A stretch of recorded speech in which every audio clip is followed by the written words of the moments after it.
Muy buenas noches, buenos días para las personas que nos van a ver en horario diferido. Buenas tardes, qué alegría estar con ustedes nuevamente.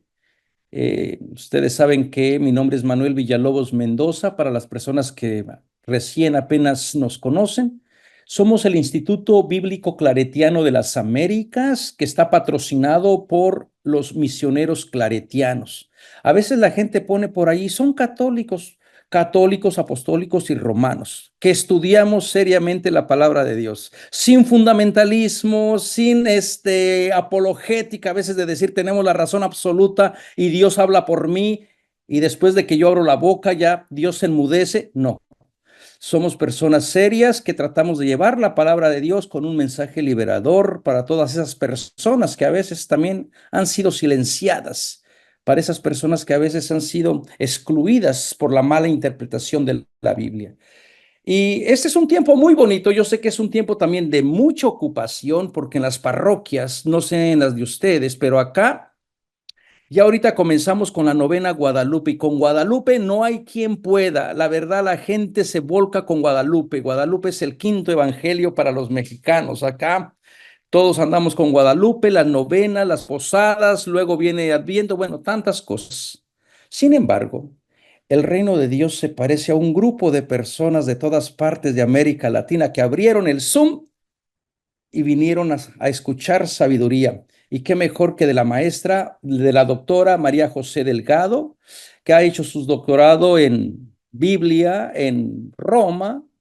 Y yo siempre lo digo, de verdad, que lo que la hace grande a mi punto de vista no solamente es el conocimiento bíblico tan fuerte que tiene, sino el cariño, la ternura con que hace ese conocimiento vida, y toda esa rica experiencia que está trayendo desde la situación que ella está viviendo en Nicaragua, que no es fácil, nada fácil. Sin embargo, ante tanto signo de muerte, encontramos vida.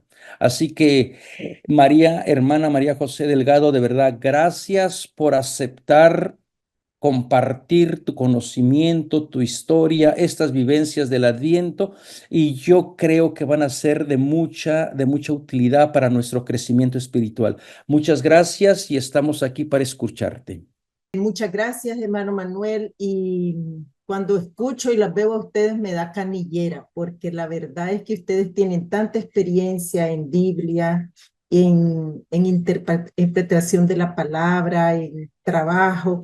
Pero bueno, voy a compartir algunas reflexiones. Esta semana vamos a tenerlas juntos y juntas. Vamos a compartir reflexiones sobre Adviento a partir de las lecturas, de manera que tal vez logramos encontrar un ritmo que nos ayude como un hilo conductor a ir entretejiendo esas reflexiones de los 4 domingos de Adviento. Entonces, hoy vamos a dedicar a las lecturas de ayer, con las que arranca el Adviento.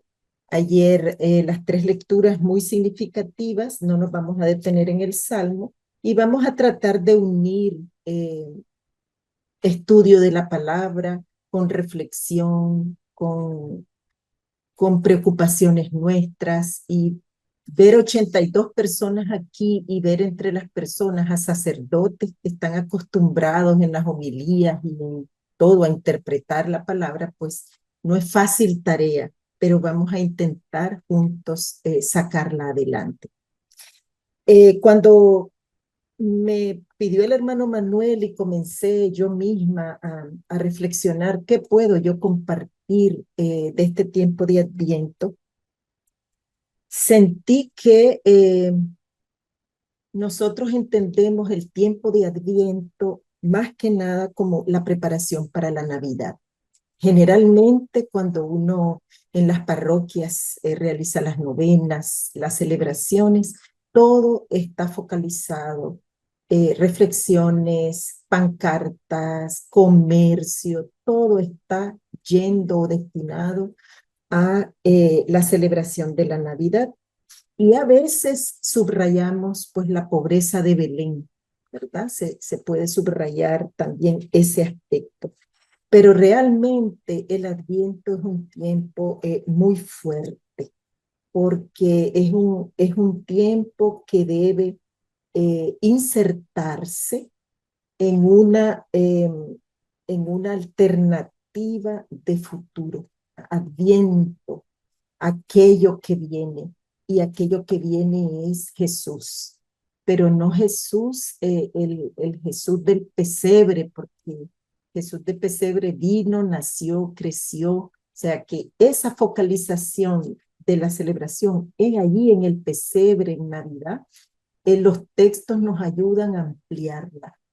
Es un tiempo de espera, y ese tiempo lo tenemos que insertar en la alternativa de futuro que nosotros tenemos por delante. De hecho, los cristianos del primer siglo, cuando ellos celebran y recuerdan la memoria de Jesús, ellos tenían en cuenta esa idea de futuro ante una vida continuamente amenazada. Ustedes saben tanto como yo, como los primeros cristianos vivían siempre en esa espera de la venida del Señor. Y las reflexiones de los evangelios, las reflexiones de Pablo van encaminadas, sobre todo tesalonicenses que hoy vamos a compartir, van encaminadas en esa línea del Jesús que viene, que iba a volver. Los evangelios nos hablan de cuando Jesús vuelva. Y las expresiones, el Nuevo Testamento está lleno de esas expresiones: ven Señor Jesús, Maranatá, con la que concluye el Apocalipsis, van en esa línea del Jesús que viene, el Jesús glorioso que viene, ¿sí? Entonces, es interesante porque tiene los dos aspectos: tiempo y espera. El tiempo es la memoria, es esa horizonte de vida en el que nosotros vivimos, en el espacio y el tiempo, pero la espera tiene esa línea también de continuidad, de una alternativa, de un futuro que esperamos, diverso al que nosotros, al tiempo que vivimos. Entonces, son esas dos palabras. Es interesante que el sentido del tiempo, que a veces nosotros que somos ya culturas occidentales, digamos así, nosotros tenemos un sentido del tiempo a veces griego, como algo cíclico, ¿sí? Pero el tiempo hebreo es un tiempo diverso. El sentido hebreo del tiempo es un sentido lineal, ¿sí? No es los ciclos griegos y esa especie de eterno retorno griego. En el sentido hebreo, el tiempo tiene un sentido lineal, la historia tiene una coherencia y una progresividad. Y entonces, en ese aspecto, es muy importante eh, pensar cómo las primeras comunidades cristianas esperan la venida de Jesús. Entonces, en ese sentido del tiempo lineal de la historia, ese sentido histórico progresivo de algo que se cumple, sí es cierto que las experiencias de vida a veces parecen, pero en el tiempo hebreo esas experiencias ya tienen dentro de sí una continuidad. ¿Sí? Hay una discontinuidad, pero hay una continuidad también. Entonces, es un tiempo muy fuerte el tiempo de Adviento, porque lo que se quería subrayar desde los inicios, el siglo más o menos cuarto, quinto, cuando se comienza a enfatizar la fiesta del Adviento, comienza a celebrarse más en este sentido que nosotros lo celebramos. eh, Realmente lo que quería hacer y la búsqueda era que los cristianos y cristianas dedicaran un tiempo a adquirir conciencia de lo que significa la venida gloriosa de Jesús, ¿sí? Entonces, poco a poco se fue cambiando el sentido y fue pareciéndose un poco más a una fiesta folclórica del nacimiento de Jesús, pero eso a veces opaca en nosotros el sentido, primero, de que es un tiempo de nutrir la reflexión profunda de nosotros como cristianos en esas realidades que nosotros a veces no vemos, que no podemos a veces comprender, en esas realidades que se nos escapan, que a veces son invisibles, que a veces son misteriosas. Para los cristianos de la primera hora era muy significativo pensar cómo viene el Señor, cómo Jesús va a volver, con quién va a volver, ¿sí? ¿Cuánto va a durar su regreso? Entonces, esas preguntas en las lecturas, en la liturgia, se intentan responder. Jeremías, la lectura va a retomarlo de una forma, Tesalonicenses va a remarcar el aspecto de cómo hay que esperar al Señor, y Lucas también. Pero las tres tienen ese hilo conductor, que es un tiempo en crisis, y el tiempo en crisis que nosotros vivimos es un tiempo de espera, de reflexión y de encaminar la vida, de cómo voy yo, qué sentido, qué estilo le quiero dar a mi vida. Y las tres lecturas nos van a enfatizar eso. Entonces, ese tiempo de espera que nos lleva a nutrir la reflexión profunda de nosotros los cristianos, también nos pide un segundo aspecto, que es renovar la esperanza del reino. En esas realidades que vivían los primeros cristianos, en un cambio de época, les toca el primer siglo prácticamente, en donde está en su pleno apogeo el dominio romano, con la expansión, uno de los mayores imperios que ha sucedido en la historia. Entonces, en ese tiempo hay una invitación a renovar la esperanza del reino. Y el tercer aspecto, con qué convicción nosotros vivimos nuestra fe.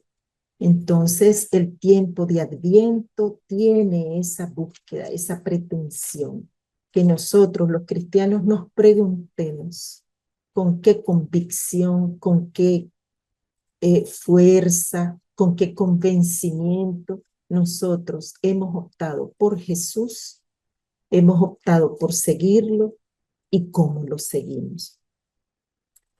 Entonces, eso como una pequeña introducción. Los primeros cristianos no perdieron nunca de vista, cuando uno lee los evangelios y te vas a las cartas de Pablo y a los otros escritos, hay una constante continua y es la espera de la salvación.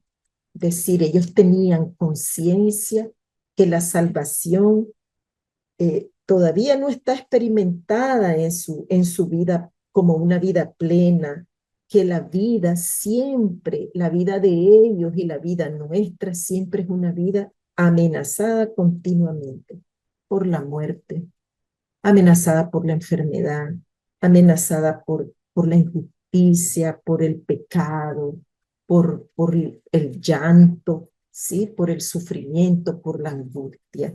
Entonces, es interesante que ellos, la propuesta del tiempo de Adviento, nos lleva a esos dos grandes polos, la reflexión y el modelo de vida.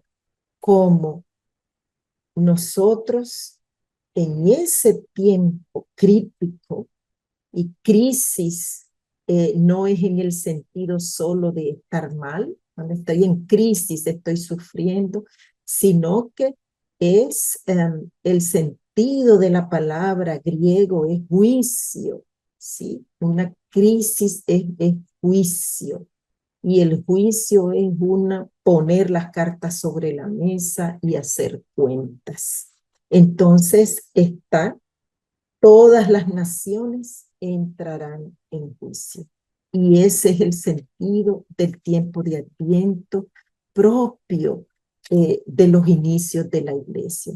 Todas las naciones entrarán en juicio, el Señor volverá, naciones y pueblos van a entrar en esa dinámica, las personas mismas, los hombres y mujeres individualmente tienen que entrar en esa dinámica, porque Jesús vuelve para enjuiciar. ¿Mm?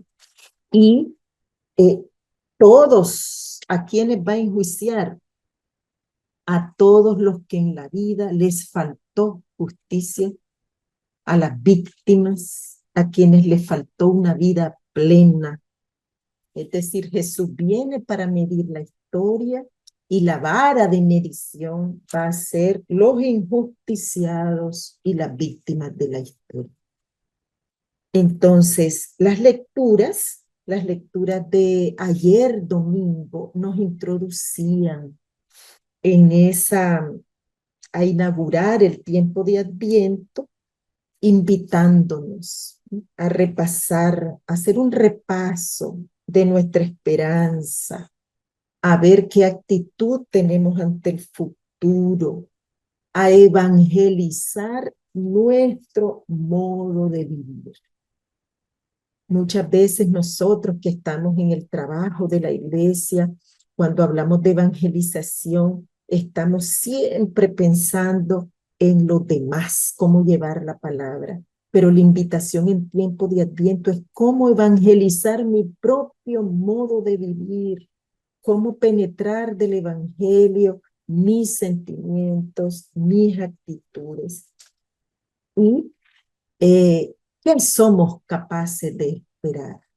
Las lecturas de ayer domingo nos ponen en esa dinámica. ¿Qué puedo esperar? ¿Qué soy capaz de esperar? ¿Qué espero yo como individuo, como individua, como persona? Pero ¿qué esperamos nosotros también como nación, como conjunto de seres humanos, como grupo, como pueblo? ¿Qué esperamos las 120 personas que estamos aquí reunidas hoy? Entonces, ese tiempo es un tiempo que todas las iglesias viven, todas las iglesias cristianas vivimos hoy, y ese tiempo en donde nosotros hacemos la memoria de Jesús que viene. Lo que pasa es que la modernidad nos ha llevado a perder el sentido del Jesús que viene en la historia, ¿sí? Nosotros hemos ido desgastando ese sentimiento a lo largo de los siglos y nosotros buscamos en el Adviento un tiempo de belleza, de poesía, y nos vamos a las clásicas lecturas de Isaías y miramos cómo el ritmo, la rima, la belleza, el príncipe que viene, el niño que juega en el hoyo de la serpiente, y nosotros ya olvidamos el horror de la sangre que también sale de esos textos, ¿sí? Porque todas las lecturas de Isaías son construidas en época turbulenta, de guerras sangrientas contra los imperios. Entonces, eh, esa, ese día en los primeros cristianos, el tiempo de espera era un tiempo de ver lo fuerte de la vida. Era como un sacudir a la gente para que se quite de sí todos aquellos valores, todas aquellas actitudes que no están evangelizadas en nosotros y en nuestra comunidad humana. Jeremías 34, voy a compartir los textos para que nosotros los leamos, y está Jeremías 34. Le voy a pedir a ustedes, a uno de ustedes que lea esos dos versículos de Jeremías 33. Las lecturas son Jeremías, Tesalonicenses y Lucas, que Lucas va a ser el evangelio que va a acompañar este ciclo litúrgico, el ciclo, si no me equivoco, el ciclo C. Adelante, ¿quién quiere leer Jeremías 33? Yo, Martenia. Miren qué días vienen, oráculo de Yahvé, en que confirmaré la buena palabra que dije a la casa de Israel y a la casa de Judá. En aquellos días y en aquella sazón haré brotar para David un germen justo, y practicará el derecho y la justicia en la tierra. En aquellos días estará a salvo Judá, y Jerusalén vivirá en seguro. Y así se la llamará Yahvé, justicia nuestra. Muchas gracias. Son varios elementos que emergen del texto y son muchas cosas bien llamativas de Jeremías y es muy interesante que el ciclo C comience con este profeta que es bien paradigmático entre los profetas. Jeremías es un hombre que sufrió mucho, según el texto. Sufrió muchas dudas en su persona sobre su vocación. Ese es el primer sufrimiento. Jeremías fue perseguido. Y aquí es interesante porque Jeremías fue perseguido precisamente por su postura sociopolítica en su época, ¿sí? Jeremías vivió un periodo bastante turbulento.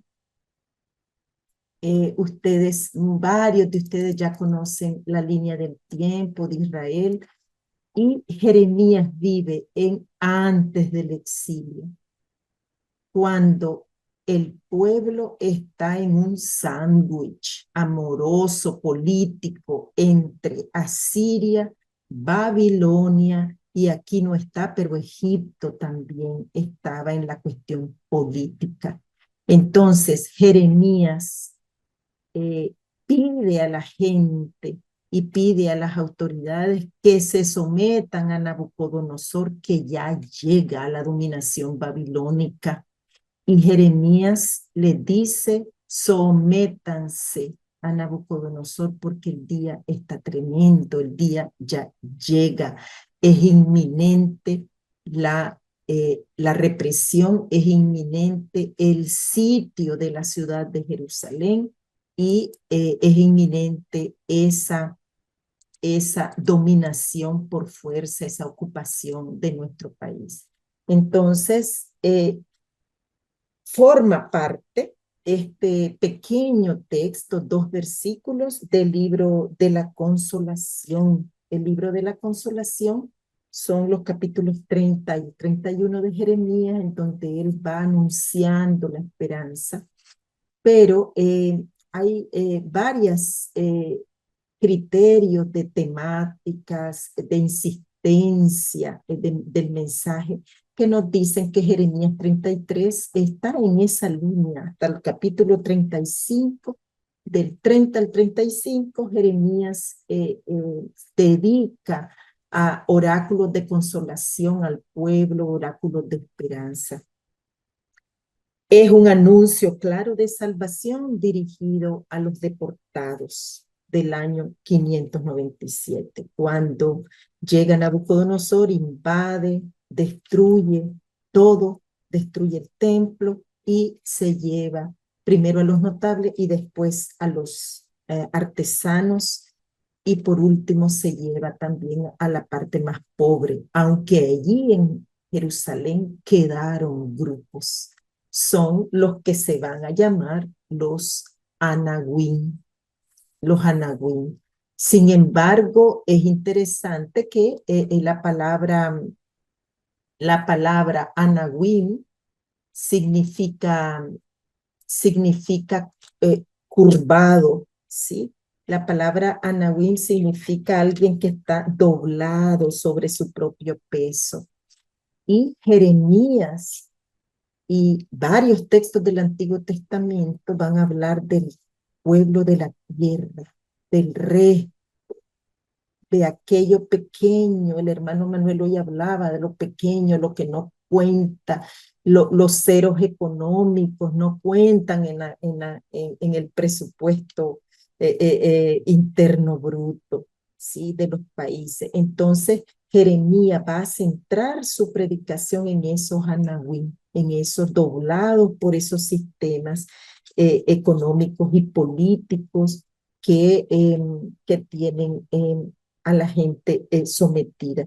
En este texto y en esta altura del periodo de Jeremías, probablemente Jeremías está en la cárcel porque toma partido por Babilonia y pide que el gobierno se someta pacíficamente, que no se insurreccionen. Entonces, ya tiene más o menos un año de sitiada Jerusalén y es interesante cómo Jeremías en el texto, en esa situación de sitio, todavía hay lugar para la esperanza. Si el pueblo, si los gobernantes se someten, entienden el tiempo histórico, político, si entienden de geopolítica, si entienden de las alternancias de poderes, entonces hay tiempo para la esperanza antes de que llegue la destrucción. Y bueno, en el texto que podemos volver para no perder de vista, Jeremías anuncia a un pueblo que anhela derecho y justicia. Son dos dones que faltan allí para Jeremías. Y lo hace con diversos símbolos. El símbolo del germen justo.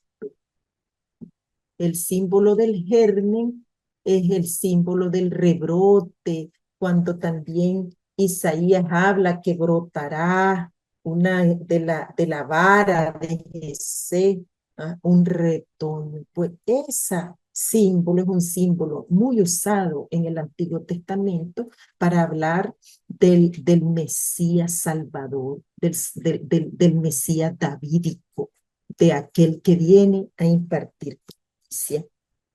Y el germen allí va en la línea del vástago, de ese que va a reinstaurar la dinastía davídica. Y hay otro símbolo muy potente que es el nombre de Yahvé. En aquellos días estará salvo Judá, Jerusalén vivirá en seguro y así se le llamará Yahvé nuestra justicia. Entonces son dos símbolos que son propios de la teología mesiánica y que sugieren el inicio total y gratuito de parte de Dios. Entonces Jeremías reitera la promesa antigua, esa promesa que había hecho desde Natán antes de la monarquía, cuando se va a ungir a David, cuando David es el que agrada a Yahvé, pues de esa promesa antigua hecha a Natán se va aquí a recuperar y va Jeremías a revivirla, digamos así. Otro aspecto interesante de la lectura y del contexto que se vive en esta lectura es que nosotros estamos aquí al final de la monarquía, ¿sí? Al final de la monarquía. Y los reyes de Judá son reyes que son tenidos por malos reyes. Prácticamente David, Ezequías, Josías son los únicos tres reyes que se salvan de toda esa monarquía. Entonces, aquí, si hablamos de dinastía davídica, está una dinastía muy mal parada, ¿sí? Si hablamos de reyes, de personajes, está muy mal parado. Los reyes tenían muy mala reputación. Entonces, al hablar de dinastía davídica, no se quiere subrayar solo el personaje, la persona del rey, el vástago, como que digamos otro caudillo más, y va a haber un caudillo que es justo. No, el sentido de la profecía es la promesa de ese tronco reseco. No es una vara bella de que brota, no, es un tronco reseco. La dinastía de David está reseca como un tronco que no sirve para más, está inútil porque sus reyes no han sabido, han abandonado la alianza, no han sabido conservar los valores de la alianza, los valores de la justicia y el derecho para todos. Por eso en Jerusalén falta justicia y derecho. Entonces el texto va a recuperar esa idea de el germen de una promesa, de una alianza que está reseca y una alianza que tiene que vivirse a partir de los valores del pueblo. Ese tronco va a hacer germinar el milagro de la esperanza y de la salvación. Y cuando hablamos de Señor, nuestra justicia, estamos hablando no tanto de un soberano nuevo que va a ser el mejor presidente de la nación, no, sino que ese pueblo sufrido, curvado, maltratado, al fin ese pueblo va a alcanzar justicia, esa justicia que tanto desea. Y ahí está el misterio de la promesa. Y ese misterio y esa promesa se cumplen no en plenitud. No la podemos obtener en plenitud. Por eso, el Nuevo Testamento después, la carta a los tesalonicenses, va a hablar de un tiempo escatológico. Entonces, la profecía no se refiere tanto a un personaje mesías, sino que hay una perennidad del reino. Porque el reino es don, es tarea humana, pero también Dios está involucrado allí. Y la tradición pone a Dios también como protagonista. Y por eso va a insistir en la casa de Judá dentro de la casa de Judá va a insistir en Jerusalén y al centro. En el versículo 15, al centro de los dos, por eso, para Jerusalén, esa perennidad del reino, Jerusalén va a cumplir un rol fundamental. Y cuando el texto dice, y así se la llamará Yahvé nuestra justicia, está hablando de Jerusalén. A ella se la llamará Yahvé nuestra justicia. Es un nombre porque Jerusalén en sí va a imprimir, ella va a irradiar esa justicia que falta en el país. Y esa justicia que va a irradiar Jerusalén hace que Jerusalén tenga un rol muy importante en la restauración de toda la nación. Por eso Jerusalén vivirá en seguro. Es decir, allí, cuando Jerusalén se afiance en esos valores y consolide un modo y un estilo de vida justo que resguarde el derecho, entonces ella misma, toda ella, va a ser justa y va a ser solidaria con los anadim. Entonces es la esperanza del texto de Jeremías, que insiste, aunque no lo nombra, no aparece, pero aparece y lo podemos leer entre líneas como la preocupación es que Jerusalén tiene que volver a los valores de la alianza.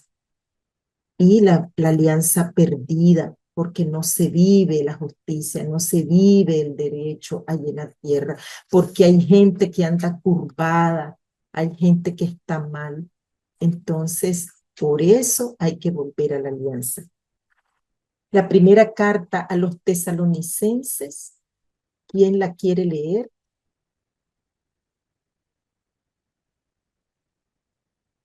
Yo, profe, no me deja ver. Perfecto. Ay, gracias. Primera de Tesalonicenses 3, 12, 42. Hermanos, que el Señor les colme y les haga rebosar de amor mutuo y de amor a todos, lo mismo que nosotros los amamos a ustedes. 13.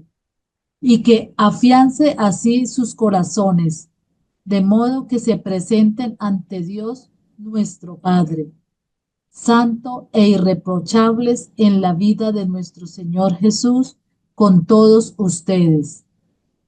Por lo demás, hermanos, les rogamos y les exhortamos en el Señor Jesús. Ya han aprendido de nosotros cómo comportarse para agradar a Dios. Pues compórtense así y sigan adelante, pues ya conocen las instrucciones que les dimos en nombre del Señor Jesús. Palabra de Dios. Muchas gracias, Rosmy. Entonces, la segunda lectura que nos propone Adviento, ustedes saben que los liturgos a veces parecen costureros, remiendan los textos y hacen de un texto retazos. Entonces, aquí tenemos ejemplos claros de eso en las tres lecturas. También Lucas 21 va a ser un texto que se salta de una perícopa, se salta a otra. Pues aquí también en Tesalonicenses tenemos en el capítulo 3 y después nos vamos al 4. Y el tema Tesalonicenses es el primer escrito de todo el Nuevo Testamento. Es el primer escrito del cristianismo, ¿sí? Y Pablo propone en esas reflexiones y va en una línea de continuidad, en un momento también de crisis. Es interesante cómo cuando hay momentos críticos de la historia, también hay otros puntos de vista teológicos y surgen allí entonces los métodos para interpretar la acción, la relación con Dios en nuestra vida, en la vida de nuestras naciones.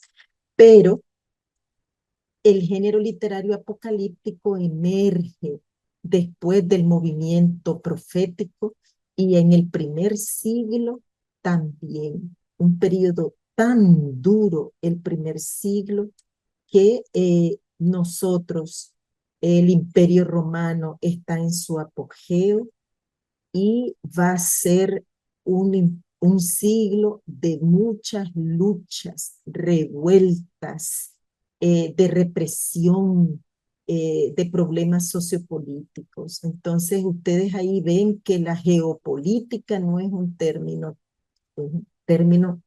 relativamente moderno, se ha puesto de moda hoy, pero que si nosotros nos vamos a la historia, los primeros cristianos tuvieron que lidiar también con situaciones muy duras a nivel geopolítico. Entonces, los hermanos de Tesalónica, los tesalonicenses, tenían esa preocupación grande entre ellos. ¿Mm? ¿Cuándo viene el Señor? No, ya se está tardando mucho. Entonces, muchos de ellos ya no querían trabajar porque estaban esperando, estaban expectantes. Y Pablo en Tesalonicenses va a insistir en el trabajo, en la disciplina y no en el bebamos y comamos que mañana moriremos, ¿sí? Sino que va a insistir en que para esperar al Señor no hay que estar dormidos, hay que estar vigilantes, hay que estar alertas. Y Pablo propone reflexiones en este pequeño, en esta pequeñísima lectura. Él va a proponer algunas reflexiones. Él va a también aclarar dudas sobre la venida del Señor, que era un tema fundamental para los convertidos en las primeras misiones del apóstol, que vivía en ese momento con gran tensión y con gran impaciencia. Entonces, Pablo va a hacer una serie de exhortaciones, eh, entre ellas este pequeño texto.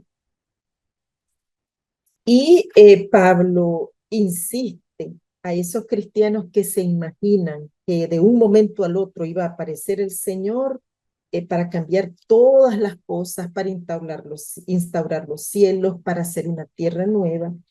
Pablo insiste en que el contenido de la venida de Cristo, o sea, que el significado de que Cristo viene es que nos va a juzgar en el amor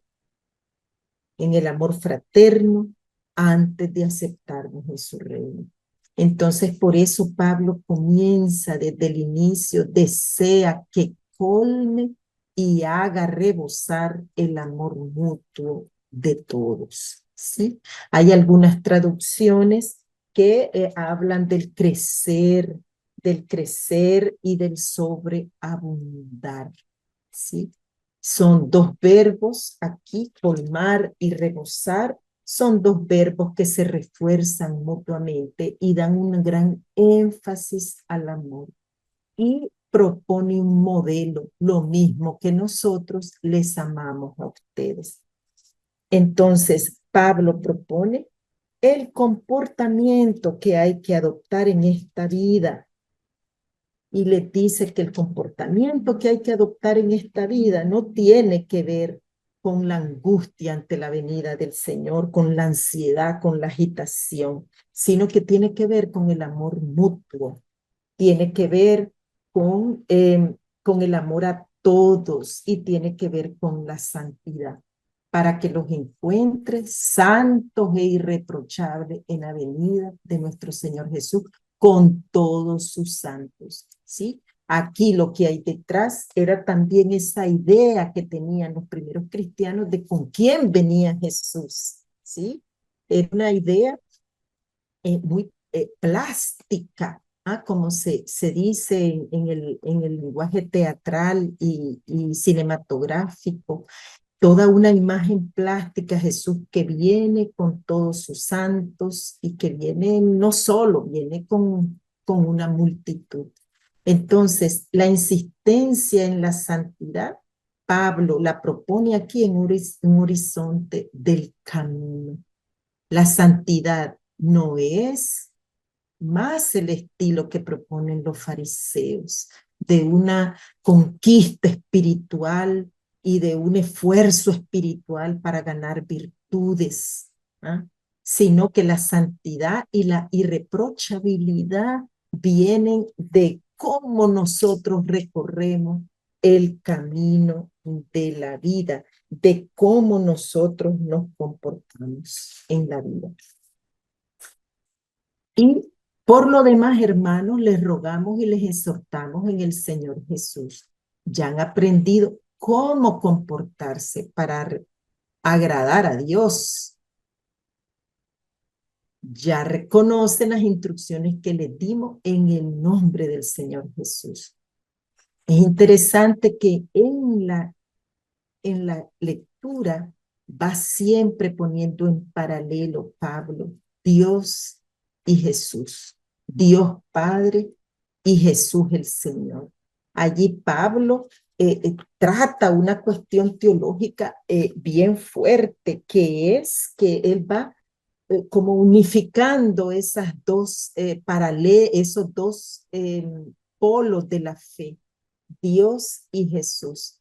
Entonces, diferente a los evangelios. Por ejemplo, en los evangelios en Juan, Jesús que dice, ni el Hijo sabe la hora, solo el Padre. En los evangelios presentan la figura de Jesús como alguien que está en otro plano distinto de Dios y que Jesús es consabido de esa situación, tiene conciencia. Pablo va colocando al mismo nivel a los dos, ¿sí? Va dando a ese protagonismo de Dios, él va poniendo la práctica y la enseñanza de Jesús y los va dándole a los dos un rol soteriológico, es decir, un rol salvífico, a los dos, una función salvífica. Y por último, como esa insistencia en el amor está encaminada en Pablo a fortalecer ese empeño humano en los creyentes en el camino de la fe. El camino de la fe se tiene que vivir en el amor. Y si hay amor, entonces hay derecho y hay justicia en la comunidad cristiana, en la tierra. Y si hay amor, amor entre nosotros y amor con todos, entonces la alianza se cumple. Entonces tiene todas esas características de reciprocidad y de universalidad, ese amor que propone Pablo.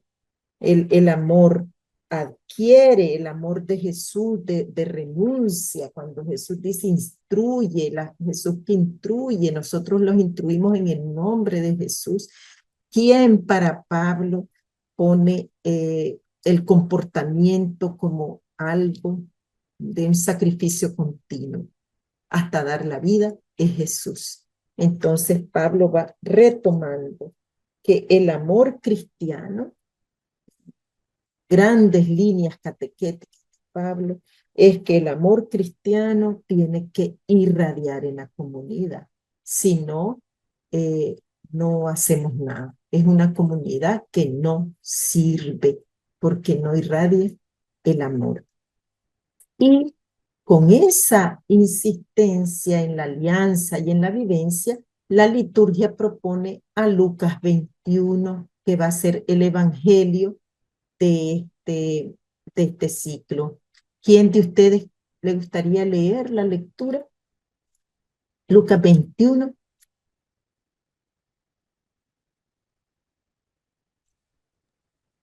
¿Le leo, profesora? Perfecto, Gis, gracias. En aquel tiempo Jesús dijo a sus discípulos: habrá señales prodigiosas en el sol, en la luna y en las estrellas. En la tierra las naciones se llenarán de angustia y de miedo por el estruendo de las olas del mar. La gente se morirá de terror y de angustiosa espera por las cosas que vendrán sobre el mundo, pues hasta las estrellas se bambolearán. Entonces verán venir al Hijo del Hombre en una nube con gran poder y majestad. Cuando estas cosas comiencen a suceder, pongan atención y levanten la cabeza, porque se acerca la hora de su liberación. Estén alerta para que los vicios, con el libertinaje, la embriaguez y las preocupaciones de esta vida no entorpezcan su mente y aquel día los sorprenda desprevenidos, porque caerá de repente como una trampa sobre todos los habitantes de la tierra.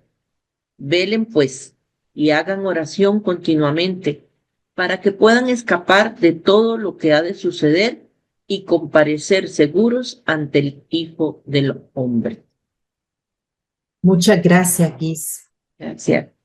Lucas nos propone, cuando yo leí este texto y a ver qué reflexión nos propone Lucas, yo pensaba inmediatamente en hace 2 domingos, fue Marcos, si ustedes recuerdan, Marcos 13 creo que es, y Marcos es la otra versión Termina así el tiempo ordinario. La semana pasada fue Cristo Rey y es la otra versión de un mundo caótico, de un mundo en caos. Y cuando uno lee este texto, van surgiendo los elementos cósmicos, sol, luna, estrellas, ¿sí? Y la tierra, la angustia, el estruendo de las olas del mar. Y es todo lo contrario de la creación del Génesis. Da la impresión que Lucas nos dice que la venida del Señor va a ser en un tiempo de decreación. Es el revés de la creación. Es interesante también que este texto, Lucas 21, ya va concluyendo poco a poco la predicación de Jesús en Jerusalén. Y esa predicación tiene ese carácter escatológico que es un pasaje que muchos consideran oscuro, es un pasaje incomprensible en esos textos, en esa parte del Evangelio. Entonces, difícil porque Jesús no concluye su predicación con la esperanza, concluye con la anticreación, el antigénesis, el caos que representa la realidad que él observa. Con la palabra escatología de escatón, nosotros designamos una consideración religiosa de la historia del mundo en el sentido de un final, algo que está más allá, algo que está en el horizonte que nosotros percibimos, pero que todavía no hemos llegado a ello. Entonces, el discurso, todo él se va centrando en los acontecimientos de ese fin, porque, como decíamos al principio, la gente hebrea tenía esa idea de linealidad en la histórica. Entonces, ellos miraban claramente que el fin se acercaba, que los acontecimientos eran de tal gravedad, de tal magnitud, que lo único que podíamos comprender es que iba a acabarse. Está esa idea también. Hoy nosotros, si escuchamos a algunos científicos, nos dicen que el mundo va a acabar, que eso es normal, es una ley de la naturaleza, todo acaba, se desarrolla, crece y muere, y que también el planeta va a acabar. Pues ese sentido está aquí en este texto. ¿Y cómo va a acabar? Jesús dice que hay una conmoción de todo el universo y es muy importante que no quiere ser pesimista el texto. Para Lucas pone en boca de Jesús todos estos anuncios, pero no con un sentido de pesimismo, de angustia, porque la angustia es para los pesimistas, ¿no? La angustia y el temor es para aquella gente que no busca a los demás y en la relacionalidad crear redes de apoyo para su propia angustia, ¿sí? Aquí nos dice que sí, es un cataclismo, pero que hay dos cosas muy buenas, porque viene el Hijo del Hombre. Y el Hijo del Hombre, ¿qué quiere decir? Ya sabemos que el Hijo del Hombre es la humanidad de Jesús, es el humano, es Jesús humano, Jesús hecho hombre, que está allí de paradigma, de modelo para nuestra vida. Y entonces se salta la liturgia al versículo 34. que habla de estar alerta para que los vicios, el libertinaje, la embriaguez y las preocupaciones no entorpezcan la mente. Y esos dos aspectos son muy llamativos del texto. Los vicios son libertinaje y embriaguez, van en una línea, y es la línea de esa vida, de esa vida que se entrega a la pasión, a las pasiones humanas, a la despreocupación. Pero también está la otra parte, el otro polo, las preocupaciones de la vida. Entonces, que ambos aspectos no entorpezcan la mente y nos lleven a descuidar nuestro estilo, nuestra manera de creer, nuestra manera de confiar, nuestra manera de comportarnos unos con otros. Y a eso, pues, se refiere. Entonces, esos signos van a anunciarnos la proximidad de Cristo, y por eso nosotros no estamos llamados a la angustia, estamos llamados a estar alertas, a sentir que tenemos que estar siempre en una posición de cara frente a la historia, de cara frente a nuestra propia experiencia humana. Entonces, es interesante que Lucas insiste en los propios vicios del paganismo, vicios que amenazaban con corromper a la gente, y por eso Lucas insiste en ser vigilantes en la oración. Nosotros sabemos que en ese primer siglo la gente está viviendo un tiempo, los primeros cristianos vivieron muchas situaciones. El cristianismo nace como una secta dentro del judaísmo, vivieron persecución, vivieron grandes dudas sobre su fe. Jesús Mesías, ¿es el que ha de venir o vamos a buscar a otro, a esperar a otro? ¿Sí? Los evangelios están plagados de todo ese sufrimiento profundo, sufrimiento moral de la gente, había división en las familias. Lo que pasa es que nosotros ya vivimos en un cristianismo más cultural, ¿no? En donde andar una cruz en el pecho es señal de cristiano, de fe, pero en aquella época era una maldición, era un oprobio. Entonces, Lucas va a insistir a esos cristianos que están envueltos en una situación adversa que los tienta continuamente, va a insistir en estar alertas y en orar.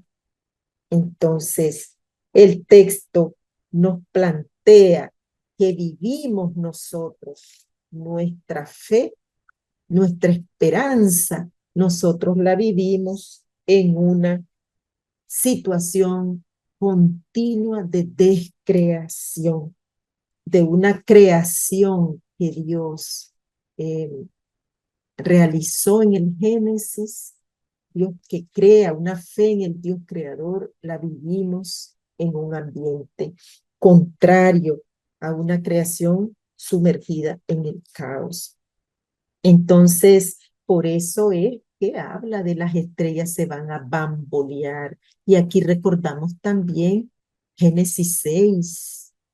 Si nosotros vamos a leer Génesis 6, habla de cómo esas señales van a existir, habla del maremoto, del tsunami, de cómo llovía tanto que eran aguaceros que se sumerge toda la tierra.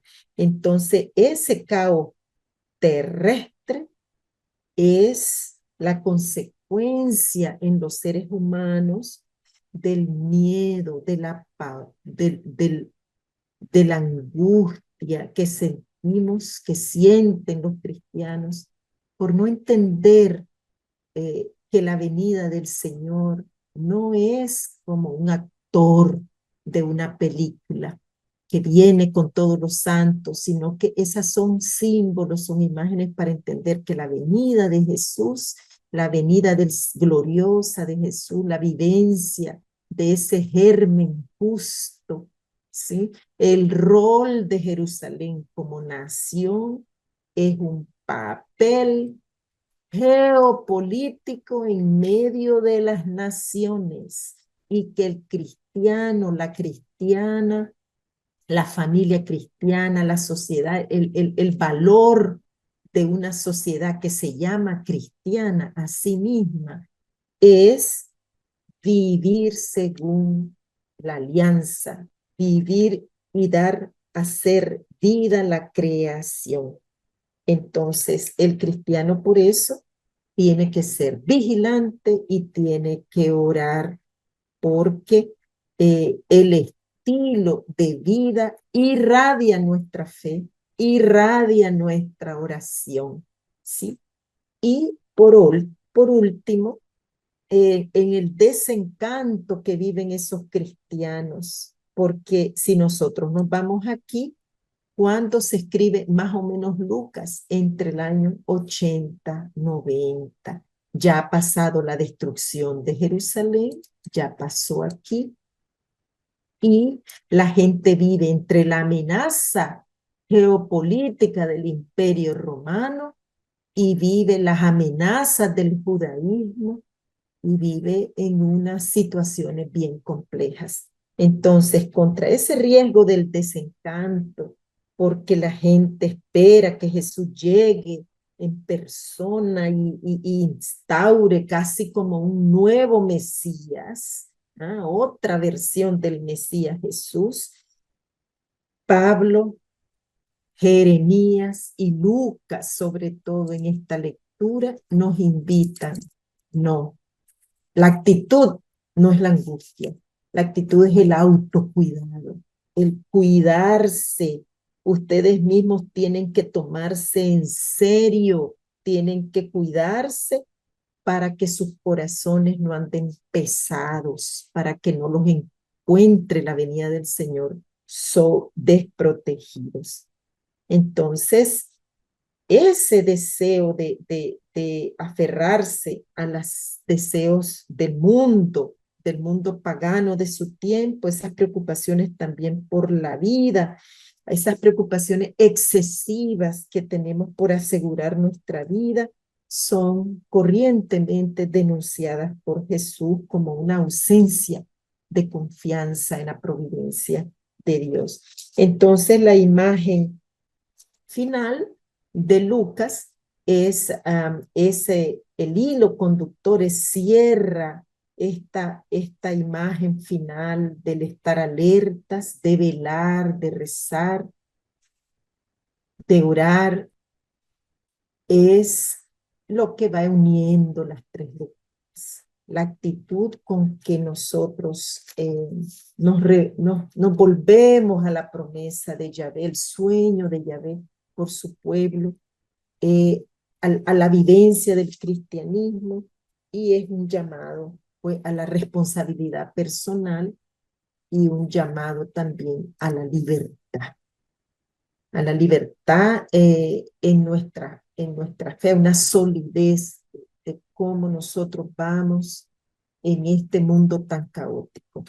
Y son tres lecturas muy pertinentes, cómo ha abierto el Adviento, pareciera que se escribieron para nosotros, porque uno mira y fácilmente va descubriendo los Nabucodonosor, subrayando los comportamientos paganos, descubriendo también los gérmenes, el germen, el brotecito, esa flor que está allí en un botoncito, también uno lo va descubriendo hoy en nuestra historia. Y por otro lado, cómo hay una lucha en ese mundo de descreación, de guerras que nos toca, de tener que tener la boca cerrada para poder seguir acompañando a la gente. que nosotros tenemos y vivimos, pues las lecturas son claras en este aspecto. Entonces, me gustaría eh, que ustedes enriquezcan la reflexión también, cómo ustedes sienten estas lecturas desde su contexto donde ustedes están. ¿Qué podemos nosotros esperar, verdad? Y cómo podemos comportarnos para que la venida de Jesús vaya más allá del pesebre de Belén, sino que vaya realmente a ser el estilo de vida. La venida de Jesús se encarna en los comportamientos. Tienen el micrófono abierto. Si alguien quiere compartir, puede abrir su micrófono y alzar su mano. Vamos a Adalberto, Osvaldo. Escuchamos a Adalberto. Adalberto, Hola, ¿me escuchan? sí, te ¿Sí? ¿Me escuchamos. escuchan? Sí, Bueno, la verdad que toda la enseñanza que nos deja María José es de una actualización notable en un mundo realmente caótico. Las tres lecturas son bien proféticas y bien de lo que de alguna manera es la antesala de lo que está viviendo nuestro país acá en Argentina, con el tipo de presidente que tenemos, y por fuera también el tema de las guerras de Ucrania y Rusia, el tema de la Tierra Santa de Israel por parte de un sector fundamentalista que mata a hermanos palestinos. Y yo creo que todo esto es para que cada uno de nosotros tengamos la mirada hacia adentro del Evangelio y podamos de alguna manera dejar que la palabra nos transforme y ser luz en medio de la oscuridad y en medio del caos. Dios es un Dios de orden, es un Dios de amor, no un orden dictatorial, sino un orden de amor. Y yo creo que hay muchos corazones, hay muchas personas que nosotros como evangelizadores debemos llevar la buena noticia del reino hacia afuera, con tanta gente necesitada, por lo menos así yo lo veo. La esperanza de un reino de luz como el Señor nos ha dicho, se vive todos los días, pero no es para vivirla solamente uno mismo, sino para llevarla a tanta gente y tanta necesidad. Lo que gratuitamente hemos recibido, gratuitamente yo creo que hay que dar.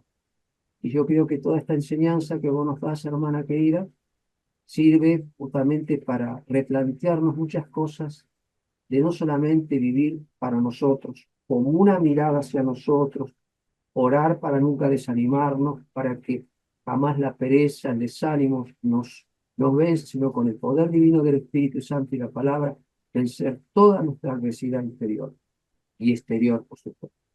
Pero no quedarse solamente con eso, sino llevarlo.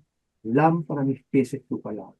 Y yo creo que tenemos un gran desafío, los cristianos, de también salir un poquito, como muchas veces yo lo digo, de las parroquias hacia afuera y llevar esa luz de esperanza del reino del cielo. Gracias. Gracias a gracias, usted. hermano Aldo. Adalberto, tenemos a Marta y luego a Pedro Felipe. Hola, buena tarde. Pues para mí la reflexión es muy, muy clara en cuanto a lo siguiente. Es quedarnos en esa preparación hacia el conmemorar la venida la preparación de conmemorar la venida de Cristo Jesús. No es realmente una reflexión profunda acerca de lo que yo hago con mi vida para prepararme de una forma constante hasta el último momento en el encuentro con el Señor. Pero esa reflexión me va a llevar a un movimiento tan constante que necesito participarlo a los demás. Y entonces sí, ser fuente de esperanza ser fuente de esperanza para otros que están viviendo situaciones de crisis. Muchas veces nos quedamos en el Adviento como el momento, como el preludio de, de algo hermoso que es la celebración de la Natividad del Señor. Pero si nosotros somos muy reales, nos damos cuenta que el Señor ya nació, ya nació. Lo que nosotros necesitamos hacer es ser fuente de esperanza para que otros, viviendo en los momentos tan críticos que está viviendo de cualquier tipo que sea, de cualquier tipo que sea, y no estoy hablando de necesariamente pensar en los de la guerra, que es importante, sino estoy hablando de pensar en los que están a nuestro alrededor, empezando por nuestra familia. Podamos Sí, realmente ser un baluarte, ser pues un eje de cambio para ello. Cuando estaba escuchando las lecturas, pues son lecturas que he escuchado muchas veces, pero tomándolas ahora con el sentido de una espera, pero una espera activa, una espera que necesita uno vivir, vivir y no esperar a que los otros reflexionen, sino nosotros reflexionar para que al reflexionar los demás puedan ver ese cambio que a lo mejor no lo van a asimilar como nosotros estamos ahorita asimilándolo, pero que los va a llevar a también ellos ejercer un movimiento de cambio, pero un movimiento de cambio a donde se sientan confortados. Y ahí eso para mí representa un compromiso bien importante. Sí, espero en el Señor, pero espero en el Señor poniendo en práctica los dones que Él me ha dado, y para eso necesito una introspección continua y no solamente en tiempo de Adviento, de aquí hasta que yo muera. O sea, para mí el Adviento es el primer año que yo lo veo como un generador de cambio continuo hasta el último momento de mi vida. Entonces me llama la atención, me gusta lo que nos han hecho reflexionar, pero también me lleva a situarme en un gran compromiso. Y ese gran compromiso necesito ejercerlo desde mis circunstancias y en mis circunstancias. Gracias. Gracias a gracias, usted. hermana Marta. Vamos con Pedro Felipe. Eh, pues yo quiero sacar como cuatro cositas importantes de lo que se habló el día de hoy con la doctora María José. Para mí, lo primero es que debemos o debo estar preparado para lo que se venga. Tengo que hacer una preparación en este tiempo de Adviento. Y así como lo decía la hermana Marta Eugenia, el Adviento no es solo esta época, sino desde el día en que nacimos hasta el día que estemos al lado del Señor. Todo esto es un proceso. Lo segundo es que eh, debo vaciarme para poder recibir al Señor. Y entonces cuando nos invita ahí a dejar los vicios y las preocupaciones, porque si yo, Felipe, tengo esos vicios y esas preocupaciones, pues no soy capaz de recibir al Señor. Lo tercero es que, como lo decía también Marta Eugenia, esto no es esperar en pasivo, esto es esperar en activo. Y ese activo, como lo decía la doctora, no es solamente como un esfuerzo espiritual, solamente la oración, sino que es darle concreción, concretar en nuestra vida es eso. Y cómo lo concreta y nos lo dice el Señor es a través del amor, el amor hacia nuestros hermanos. Esas cositas quería compartir con ustedes. Gracias, Pedro. Gracias. Eh, Creo que había otro Pedro, pero no sé, ya se... a ver. María, hermana, no sé si gusta compartir, comentar.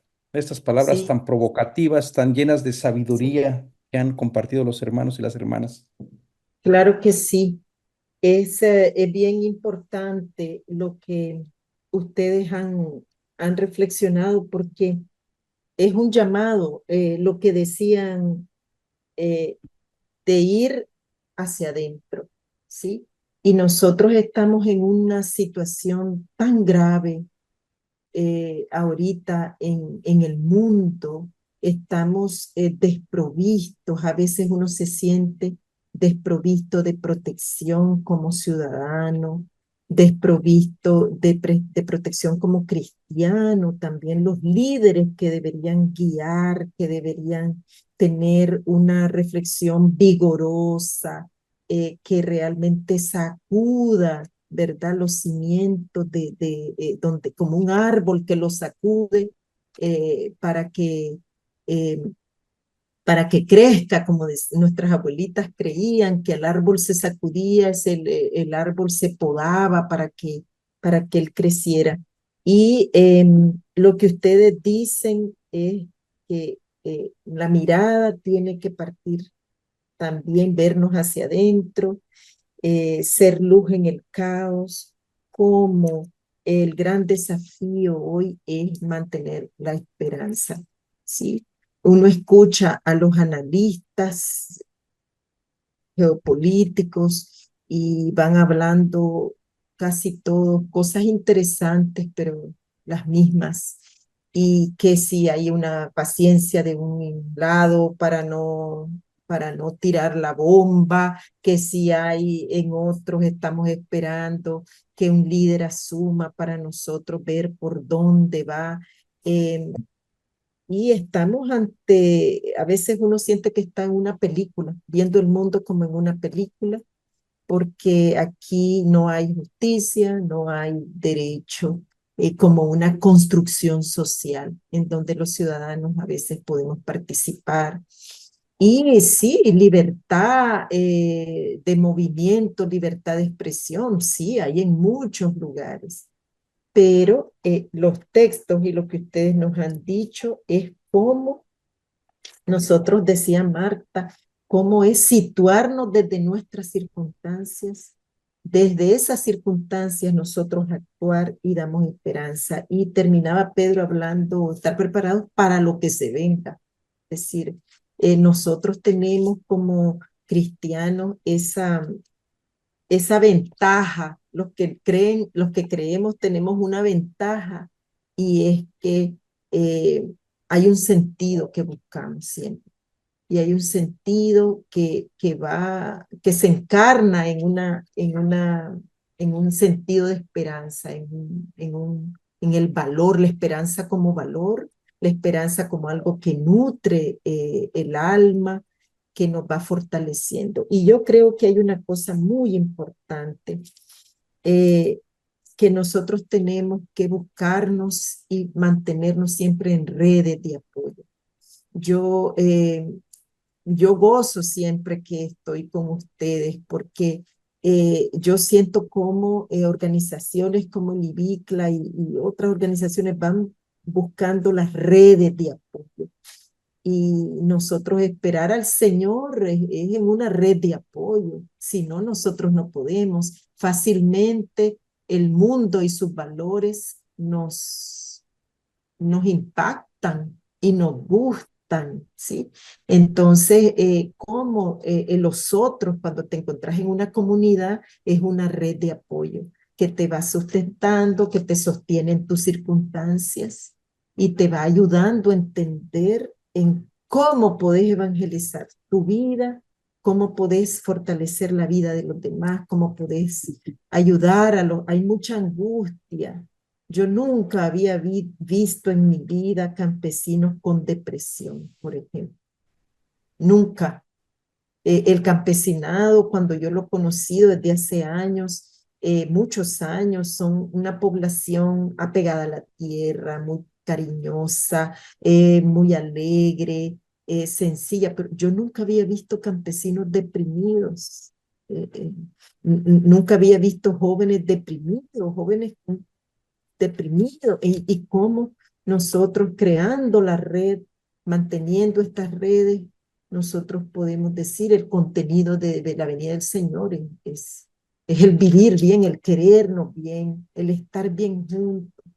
¿Ve? Entonces, por ahí creo, tal vez no es el momento de las grandes profecías y de los momentos proféticos, tal vez es el momento de la sapiencia, de la sabiduría, de las pequeñas profecías, de las pequeñas transformaciones de cada día. Solo que uno dice, ¿hasta cuándo? Porque uno quiere siempre ser protagonista en la historia y agarrar y salir en manifestación y tener una palabra, pero eso que decía el hermano Manuel al inicio, lo pequeño, tal vez es cavar, es el momento tal vez de cavar, para que las zapatas de nuestra casa, de las fuerzas, sean pues, hondas suficientes para, para que no nos embauquen los poderes de este mundo. Sí. Tenemos a Sole. Gracias, María José. La verdad es que es a veces muy, no sé, ver a tanta gente, como tú dices, deprimida, los campesinos, gente muriéndose de hambre en la situación. Bueno, es que tú vas viendo cada situación de cada país y tú dices, Dios mío, cuántos signos de muerte. Pero entre esos signos de muerte está la esperanza. Madres que pierden a sus hijos. Ay, no, no, no, no. Mejor casi que ni nos metemos porque comenzamos aquí a llorar. Pero también hay muchos signos de vida. Yo tuve la oportunidad de visitar por allí, veo gente de Seattle. Dijo, mira, desde el pequeñito, desde lo insignificante, haciendo la propuesta del reino. En Texas lo mismo, en Nueva York. Hablo de mi contexto del norte y yo sé que Ujú, ustedes también están construyendo el reino desde lo pequeñito. Hacen que una lucecita brille para una gente que esté en depresión. Y eso, hermanos y hermanas, es el nacimiento al que estamos llamados, ¿verdad? Bueno, Sole ya se me fue. Sí, estoy acá, creo. ¿Me escuchan? Sí, te escuchamos. sí, Buenas noches. Voy a volver al segundo texto, a la segunda lectura. Me quedó, me quedó una duda, pero la verdad que en este replantear de los compañeros y las compañeras, me parece que por ahí hay una pista, ¿no? En esto de que para los fariseos la santidad era algo y para los primeros cristianos, bueno, la santidad viene de cómo nosotros nos comportamos. Y pensaba que lo anoté así apurada, quizás no había mucha diferencia, pero ahora en esto que estabas conversando sobre eh, la propia reflexión, el conocerse, ¿no? Eh, eh, y en esto del trabajo de redes, ahí donde fue, donde encontré la luz, ¿no? Este, ahí está la diferencia. Y pensaba en Argentina, más allá de los problemas políticos que tenemos, el problema de la gente de a pie, de nosotros que caminamos, de la ciudad y de los pueblos.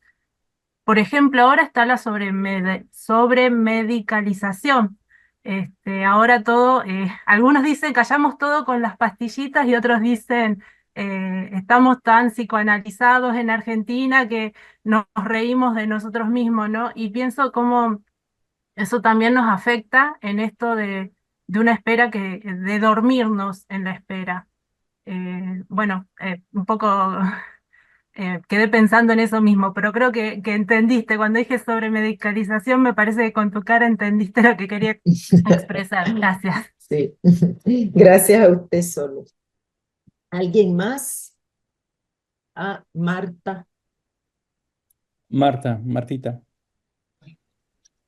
Gracias. Yo creo ahorita que estaba, ay, perdón,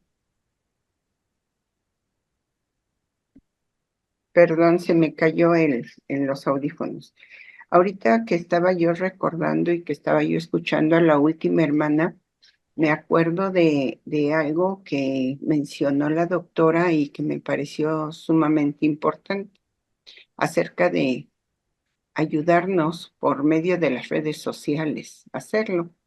Hace muchos años, estoy hablando en el 2010, yo trabajé en una escuela, en una escuela católica. Yo soy católica, pero yo trabajé en una escuela católica y nos invitaron a un retiro a los maestros. Ahí en ese retiro, dentro de las actividades, a mi equipo nos pidieron que leyéramos una encíclica, que yo no recuerdo el nombre de esa encíclica. Lo único que sí recuerdo era que era de su santidad Juan Pablo II. Y nos tocó la segunda parte nos tocó. Y nos dieron un tiempo, pues, realmente grande, pero entonces yo dije, yo no puedo expresar mi opinión acerca de una encíclica que no he leído la primera parte. Y me puse a leer, pero algo que me marcó mucho y que ha sido una constante en mi vida fue que decía, uno de los números decía, que los nuevos medios de evangelización que los nuevos medios de comunicación sean el arópago de la nueva evangelización. Y yo decía, ¿qué quiere decir eso? Que los nuevos medios de comunicación sean el arópago de la nueva evangelización. Me puse a investigar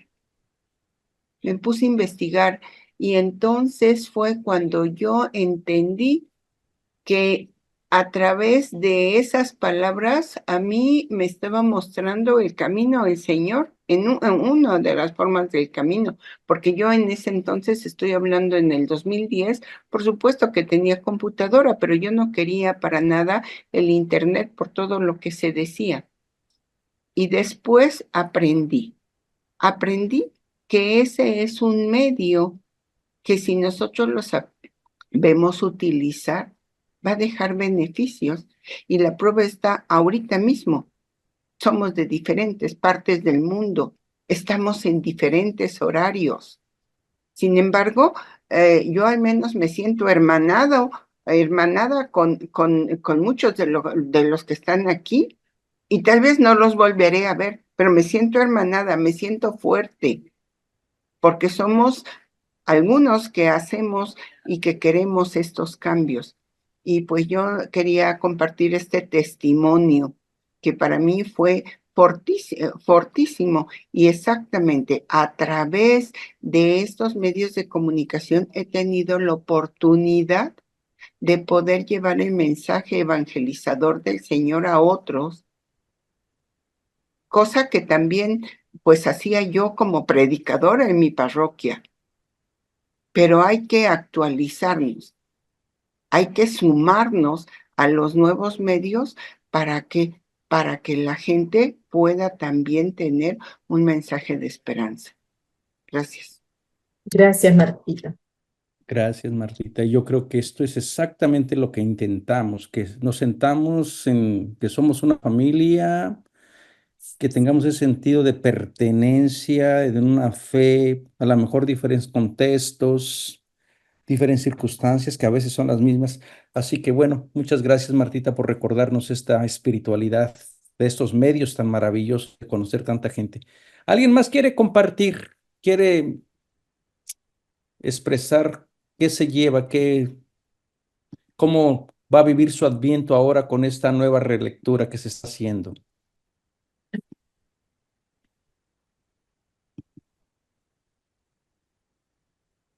Estamos calladitos y calladitas. Sí, Pero hermano. Yo soy Estela, de Montevideo, Uruguay. Y una cosa que me aconteció, digamos, como que con todo esto que estamos compartiendo, como que sí, que es cierto que tomamos el Adviento como el tiempo de gozo, de felicidad, porque nace el niño Dios y tal, obviamente que muere, pero en el día de hoy fue como un movimiento en el cual que abre más la esperanza, porque con todo esto, ¿no?, de que estaba comentando María José, ¿verdad?, que el tema de en qué momento, cómo era que se estaba viviendo cuando Isaías, cuando todos me encanta, me encanta la Biblia, palabra y todo eso, y que verdaderamente eran momentos de mucha opresión, de muchas situaciones verdaderamente emergentes, no se pasaba bien, pero como que el tema de la Navidad me vino ahora como que viene ese Jesús, que cuando Él vino en aquel momento, también el pueblo, digamos, el pueblo en sí mismo, y por lo menos que hablaban la tierra donde Él nació, vivían muy oprimidos, con muchísimas circunstancias, y eso que hablaste de los anahuitas a mí me gusta mucho porque son los que, digamos, los más humildes de los más humildes, y me dio como una esperanza más de que ya no es como algo romántico que nace Jesús, ay, qué linda la Navidad, porque ahora en Adviento, todos contentos, armamos el arbolito, el pesebre, qué lindo, porque, bueno, moviendo todo eso. Me vino un mensaje como de mucha esperanza, como que el que viene en la Navidad, en realidad ese es el libertador de Nazaret, como dice la canción, ¿no? Y que es mucho más que, digamos, de lo que nosotros podemos decir, bueno, viene Navidad, nace el niño Dios, no, nace nuestra libertad, nace nuestra salvación, nace la esperanza, y no una esperanza, bueno, entendida como que, bueno, ahora viene algo mejor, vamos a ver qué pasa, no, nace en nosotros el amor en nosotros, porque viene Él a nuestro encuentro. Eso fue lo que sentí, no quiero agregar más, así que no tengo palabras para agradecer de haber tenido ese impacto entre todo lo que manifestó María José y todos los compañeros y compañeras del grupo. Así que como que se me presenta que esta Navidad es el mismo Jesús, que ya sabemos que es Jesús, pero ahora es como que es nuestra libertad, la libertad interior, la verdad os hará libres, y entenderlo como eso, ¿no? Y que verdaderamente, así como nos abraza cada uno, en cada uno que abraza a todos nuestros pueblos y a cada uno de todos los que estamos, porque Jesús no vino en vano, es una realidad, y bueno, eso fue lo que me vino. Mil gracias. Gracias a usted, Estela. Vea qué bonito. Parece una profetisa, Estelita, ya. Palabras tan preciosas. Rosmi, Gracias. Bueno, muy agradecida con la profe María José por esa gran enseñanza y sabiduría. Después de escuchar a los compañeros, me resta decir que esta gran esperanza en que nos debe de actuar en cada uno de nosotros, llevémosla ahora sí a esa práctica donde está aquel marginado, donde está aquella persona tan necesitada que a veces nos quedamos que pobrecito, pobrecito, y vivimos siempre nuestras navidades en nuestro entorno, pero nos quedamos en ese encerramiento y no salimos.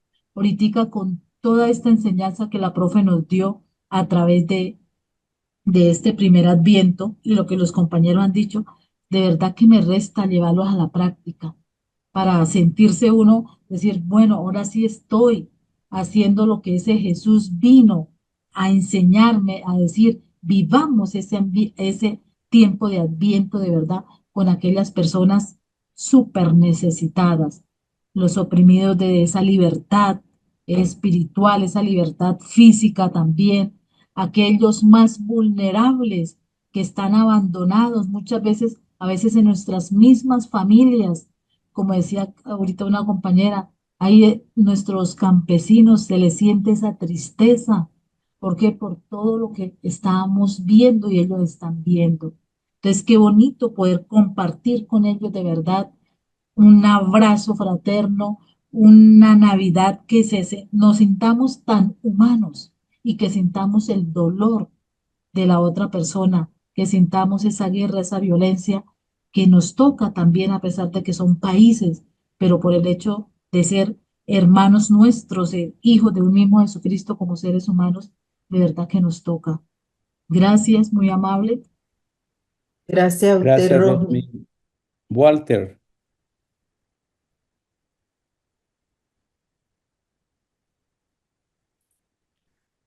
Walter, el micrófono. Dice que también él está muy contento con todo lo que estamos haciendo. Gracias, Walter, lo sabemos. Muy bien. Hola, ahora sí me escuchan, Padre Manuel. Ahora sí te escuchamos, Walter. Bueno, primero que nada agradecerles a María José y a cada hermana y hermano por este encuentro tan lindo y tan nutritivo. Y sí quería compartir, me hace resonancia un poco lo que decía María José de las redes de apoyo y cómo esperamos a Jesús o cómo llega Jesús a nuestras vidas en este tiempo. Y siento que Jesús nos llega a través de este encuentro, a través del encuentro con cada hermana, con cada hermana, eh, en cada uno de ustedes, en cada uno de nosotros, nos llega Jesús y, y nos endereza, ¿no? Nos, nos endereza a los que por ahí nos sentimos un poco encorvados, como decía ella, y nos anima a salir al encuentro de otros hermanos que necesitan de esa palabra o de ese abrazo, como decía Rosny recién, para, para también ser nosotros esos mensajeros de Jesús que, que sana, que endereza a los encorvados, que reintegra a la persona en su vida y los vuelve a ser dignos y fortalecidos para seguir adelante en estos momentos difíciles. Bueno, era lo que quería compartir y agradecerles nuevamente. Gracias, hermano Walter. Gracias, Walter. Hermana María José, no sé si usted tenga más que compartir Tal vez o lo podemos dejar aquí, o sea, si la eh, gente quiere también seguir conversando, aportando. sí, Dianil nos habla como el bombardeo del comienzo, entramos en estrés cuando en vez de ser un tiempo esperanzador y de justicia hay una gran crisis porque hay demasiadas pues, familias en sufrimiento. Sí, yo pienso que lo que ustedes han dicho es bien profundo y bien concreto. Estamos ahorita en un tiempo en que tal vez si Lucas, Pablo y Jeremías vivieran hoy, pues nos hablarían de un lenguaje, con un lenguaje distinto, pero hoy más que nunca yo creo que hay que defender en lo chiquito nuestro sistema. No estamos llamados a vivir, a construir un pequeño sistema de valores en nuestra familia y es bien duro, porque por un lado los textos nos hablan de que el tiempo de esperanza es un tiempo de juicio y que el juicio va a ser a partir de los anahuim, de los pequeños, pero también nos dice que no podemos vivirlo con angustia, no podemos vivirlo deprimidos, con desesperación, sino que tenemos que vivirlo activamente, como ustedes decían, con esperanza y con, Pablo nos dice, un sentido universal. Hoy más que nunca el mundo es un pañuelo eh, y a veces a mí me ha pasado que a veces me da mucha angustia, mucha depresión, no duermo pensando en Palestina, en las situaciones, pero llega un momento en que uno tiene que atender sus circunstancias también y ese carácter universal ayudarnos a actuar localmente. O sea, tenemos que pensar en universal y actuar en local, en cómo nosotros vamos a ir construyendo en nosotros eso que a veces nos lleva a la soledad, muchachas y muchachos, porque a veces uno es solo ante un sistema de familia que a lo mejor está ahí el gran árbol, los grandes adornos, los grandes todo, y uno pues siente que va por otro lado, pero tenés que atender a todas esas, los cambios pequeños. Ustedes hablaban que la necesidad de el encuentro, del encuentro entre nosotros, del encuentro con uno mismo, la necesidad de generar ese movimiento, mantener vivo ese movimiento, y que la venida del Señor, pues la fe no es una cuestión romántica, es un asunto serio, es complejo, y que es una gran autorresponsabilidad. Y viene la vocación. La vocación es el sentido profundo que uno tiene de qué sos mejor para servir. Y no es algo que una predestinación que ya viene a vos y que te obliga, ¿no? Es un sentido profundo la vocación. Y la vocación es una cosa que se construye también en esperanza, y cada uno de nosotros somos vocacionados a vivir una alternatividad, porque el asunto de los primeros cristianos es que ellos entendieron que ante ese sistema religioso había que crear una alternativa, porque eso no servía más. Entonces, una religión, una iglesia que no consuela no sirve, porque ¿a qué sirve crear otro sistema religioso? Para eso ya estaban los fariseos. La santidad ya estaban ellos, pero aquí la santidad es ese cómo nos comportamos, cómo nos ayudamos a atravesar estas situaciones tan complejas que vivimos, y no ayudarnos a creer el discurso imperial, imperial que no solo es de una región, es de varias regiones. ¿Cómo nos podemos ayudar a no creer esa? Ayer, el fin de semana, mataron a 2 mujeres en mi ciudad, o sea, en un solo día 2 mujeres, pero uno lee en Italia, ya van 100 mujeres, en Nicaragua ahorita van 80 y pico, mujeres asesinadas en mano. Entonces, es cómo nosotros comprender y ir creando, ir fortaleciendo ese sistema de valores. Entonces la santidad es como camino en la vida, cada día, y es una construcción que no acaba, ¿verdad? Porque eso es día a día, como los alcohólicos anónimos. Hoy voy a intentarlo, porque vivimos en una época muy convulsa, pero la verdad es que todas las épocas fueron convulsas. Yo me pregunto, ¿hubiera querido yo vivir en Edad Media? Tal vez no, porque la vida moderna nos da otras facilidades, ¿sí? Nos da otras. Entonces son lo pequeñito, es que tengo un teléfono, ¿para qué quiero 2? ¿Para qué quiero 3? Son pequeñas cosas que van dándonos el valor, que van ayudando a ese sistema de valores a ser algo real, algo que va. Tengo un carro, porque tenemos que tener 5 en el garaje, o sea, y eso es duro, es difícil. Es difícil. Tengo una propiedad, ¿para qué quiero 3 y una para cada hijo? Pues ellos ya verán cómo van en la vida, a lo mejor una para que ellos, si se matan, ya verán ellos cómo viven, pero es que hay muchos problemas habitacionales. Entonces, ¿cómo vamos reflexionando en eso? Es una tarea dura. Y tenemos los otros 4 días para seguir compartiendo. Y para ir concluyendo también ya, cómo también yo estaba reflexionando, cómo también a nosotros a veces, los hermanos o hermanas que están en posición de liderazgo, de querer crear alianzas, de estar animando a la comunidad, también se pueden, a mí en lo particular, a veces como que de estar preparando esto, lo otro y lo otro, como que yo no vivo mi Adviento.